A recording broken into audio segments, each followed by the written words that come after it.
addressing Jake Eagle? Yes, you do, I guess. I'm Jake Eagle. Can I help you? Indeed you can. This is Lord Pomeroy. May I request that you meet me at once in the chambers of Parliament? It's a most urgent and secret matter of state. Wow, Lord Pomeroy. We'll be right there.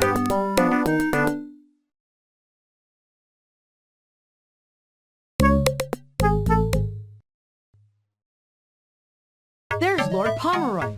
Is my hair all neat and everything? We're on official business for the British government. Welcome, Jake, and thank you for coming over so promptly. I have an urgent assignment for you. But first I must insist that everything I tell you be kept in the strictest confidence. No one else may know about what we discussed today. Now then, I've been officially invited to participate in another of Lady Edna's murder mystery parties, but I must tell you I'm perfectly dreadful at these things. Last time, I wrongly accused the ambassador to Italy, and we very nearly had a diplomatic incident. All of Italy might have been angry at us, all over such a tiny mistake. Could I please appoint you two to be my official representatives at this party? Sure, Lord Pomeroy. Do I have to dress up in a suit and tie or anything? Well, normally you would, but for this occasion I grant you special permission to wear your normal clothes. I also give you clearance to read this top-secret file. It's background for the case. The party is being held at Warwick Castle Hall. My office has already gotten your Uncle Basil's permission for you to go. Here are your bus passes and train tickets. Good luck!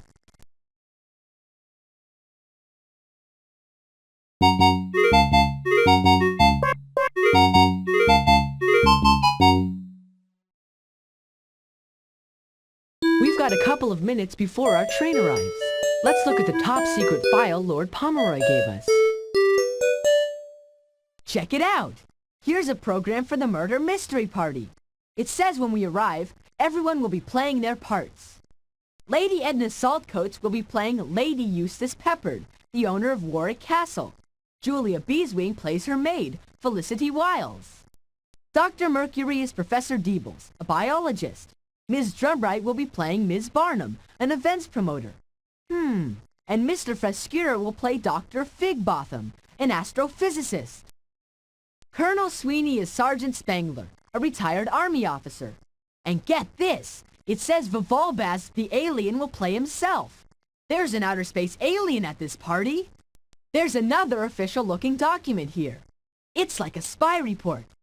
It says, rumors about the sighting of an alien from outer space at Warwick Castle are confirmed to be true. Wow! Lady Eustace Peppard claims the alien is her guest. No official action has yet been taken. Recommend you send experienced representatives to investigate. That's us! Cool! The people at the party will pretend like an alien really has landed and is hanging out at Warwick Castle. And here comes our train. Let's go meet this alien from outer space. I'll look over the files some more as we travel to Warwick Castle.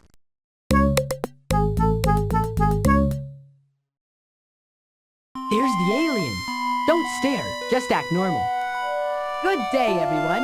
We're here on behalf of Lord Pomeroy and the British government. Welcome. I'd like to introduce our special guest, Mr. Vivalbaz from outer... Oh, my goodness. Something terrible has happened to Mr. Vivalbaz. He took a sip of his drink and keeled right over. What on earth is going on? Aha! This must be the murder. Let's investigate and do Lord Pomeroy proud.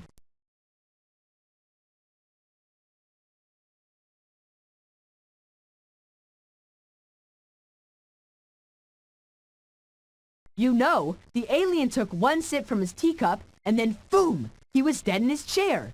What was he drinking? Cocoa, Master Eagle. Just ordinary cocoa. Cocoa? I think not. I quite distinctly heard him order tea. Well, Miss Wiles is right. There is just ordinary cocoa in the alien's cup. There's just a little bit left. Did anyone else order cocoa? Yes, Miss Barnum did. She was the only other cocoa drinker. Yes, as a matter of fact I did. I drank mine. It was perfectly delicious. Nothing wrong with the cocoa at all.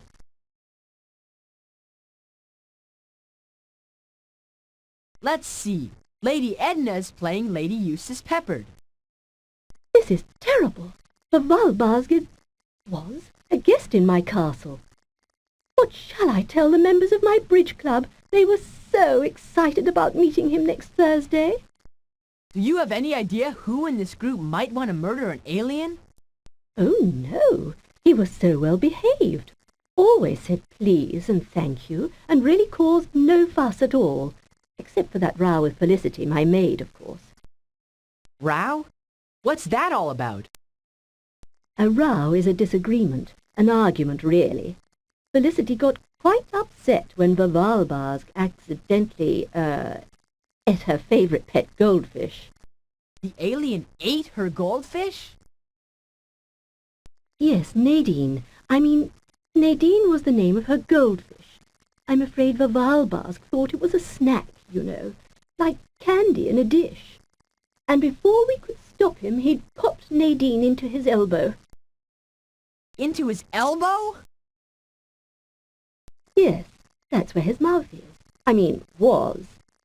His mouth is still there, and his elbow, but he's not there. Here. Do you know what I mean? Lord Pomeroy's notes say Colonel Sweeney is playing Sergeant Spangler, a retired army officer. Well, he's gone, is he? Good. Don't like aliens. Can't trust 'em. Who knows what they're up to in their misshapen purple heads?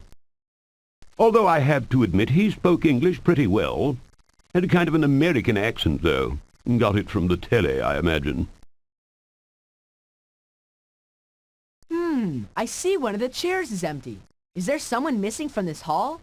Yes, Master Eagle. Dr. Winthrop Deebles decided to take the air just before I brought in the refreshments.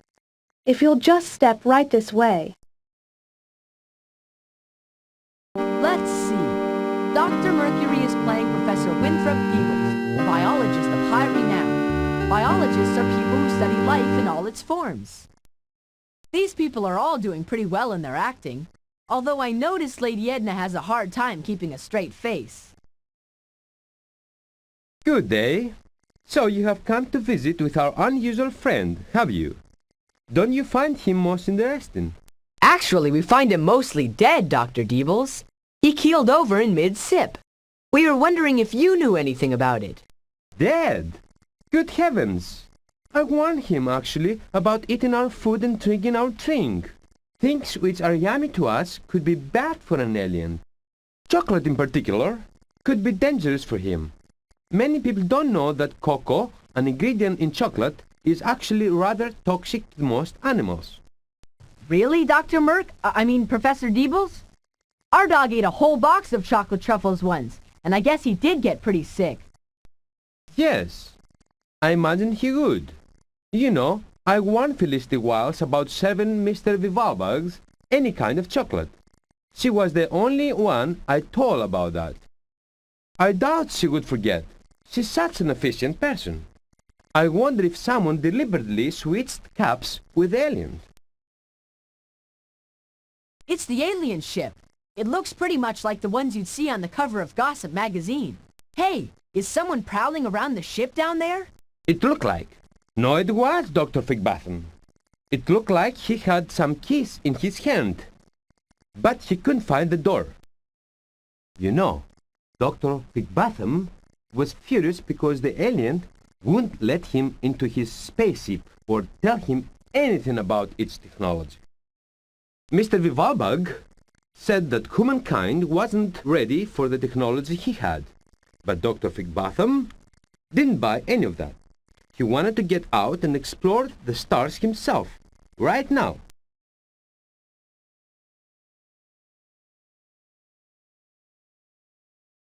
According to our secret file, Ms. Drumright is playing the ruthless promoter, Ms. Barnum. It's really too bad. The world will not be able to meet Mr. Valbuzz. It's too bad. Of course, I imagine people will line up for kilometres just to see his body. And pay a lot of money, too. A lot of money. Our secret file says Mr. Frescura is playing an astrophysicist named Dr. Figbotham. An astrophysicist studies stars and planets. He probably had a few zillion questions for a person from outer space. What a tragic murder.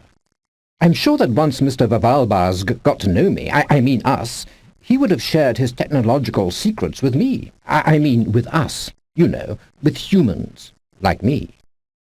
Then we could have built our own spaceships and learned so much more about our solar system and our galaxy. I can't tell you how maddening it is to only be able to look at our universe through a little telescope. People like Miss Barnum just don't understand how important a meeting like this really was.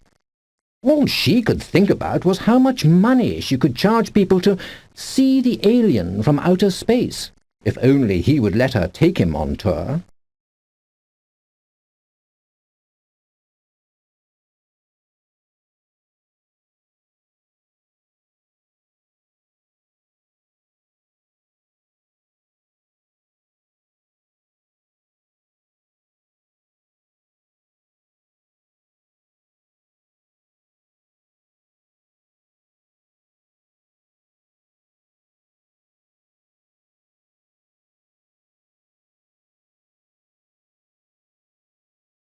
The alien, Mr. Valvalbargs, told her quite firmly that he would never charge people money to see him.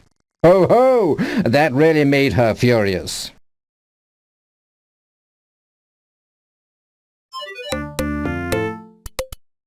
Ready? Pick out the clues that show who bumped off our visiting alien, or the clues that prove it was an accident.